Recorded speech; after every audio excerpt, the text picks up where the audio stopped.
Finalement désigné pour représenter les Verts dans la course à l'Elysée, Noël Mamère n'aura pas pendant la campagne le monopole de la parole écologique. Sur sa route, Corinne Lepage, l'ancienne ministre de l'Environnement du gouvernement Juppé, bluffe ou pas, elle affirme avoir déjà recueilli ses 500 promesses de signature, de quoi aller jusqu'au premier tour. En tout cas, son début de campagne, elle le passe plus à marteler son indépendance qu'à parler écologie. Elle ne roule pas pour Jacques Chirac, c'est promis, juré. Pour les partis traditionnels, vous devez obligatoirement avoir une étiquette politique qui est celle de la droite et celle de la gauche. Eh bien non.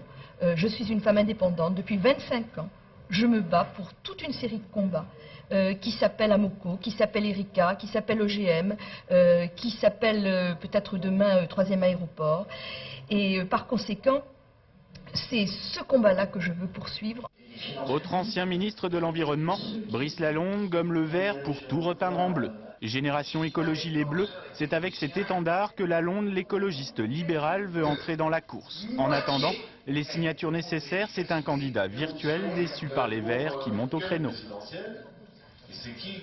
Il y en a un qui dénonce le tunnel du Mont Blanc et l'autre que le gouvernement l'accepte. Il y en a un qui dénonce le troisième aéroport et l'autre que le gouvernement l'accepte. On ne sait plus où c'en est à la fin, je veux dire, il faudrait savoir. Hein. Ou bien on accepte ou bien on refuse. À un moment donné, il faut retrouver un petit peu quand même la vérité de tout ça.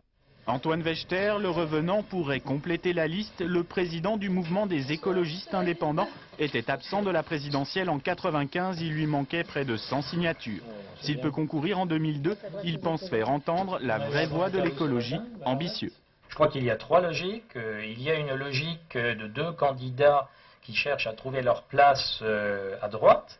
Il y a un candidat qui est positionné à gauche et il y a un candidat qui tente de construire à la fois une logique et un mouvement politique qui est fondé sur l'identité écologiste.